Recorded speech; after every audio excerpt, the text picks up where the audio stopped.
Ayan. Tingnan natin sila ng night shot.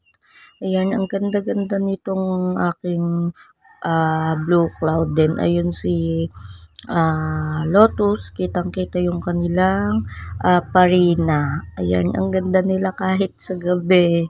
Ayan ang ganda. Then, ito ang aking Astro. Ayan, di ba ang gaganda nila kahit sa gabi? Ayan, ang laki ng aking blue cloud. Then, ayan ang aking arrangement. At, ayan si Agaboids, si Subsisilis, at ang aking mga lemon rose, variegated lemon rose. Tas, ayan ang aking mga tomentosa, burst po. Then, si black tie. Yan ang gaganda nila. Then, naisipan ko lang kuhanan sila sa gabi. Ayan. Ang ganda nila kahit sa gabi.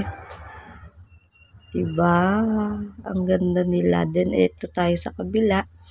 Ito ang aking malaking succulents na hindi ko alam ang ID. Ang gaganda nila. Then, ito ang aking roly-poly. Ayan, namimink-mink na siya.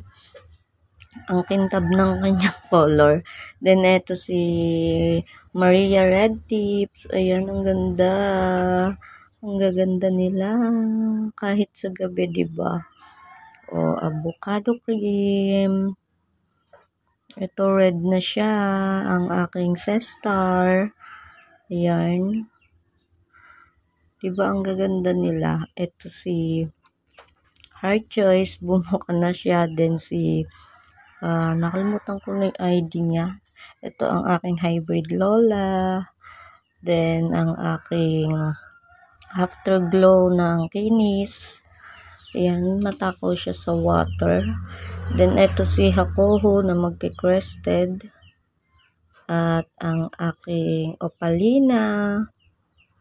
Diba, ang ganda nila kahit sa gabi. Ayan. Ito parang may slight variegation siya. Then, si Tito Bans na aking kinat. Ayan, may mga babies na siya. Ang gaganda nila. Ang aking Madiba na mink-mink na rin. Ang ganda. Ito si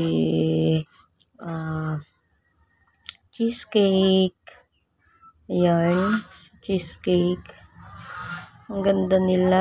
Ayan sila sa gabi. Night shot. Ayan, ang ganda nila, diba? Kahit gabi na nag-video pa. Ayan, ang ganda nila. Diba, pak na pak. Nag-water ako kaya may mga water pa. Then, ito, ang ganda na to. Hindi ko alam yung kanyang ID. Ang ganda-ganda niya at punong-puno na siya sa pots at ang dami niyang babies. Ayan. Sobrang gaganda nila. Ayan sila in night shot. Then, ayan. Thank you for watching. Bye.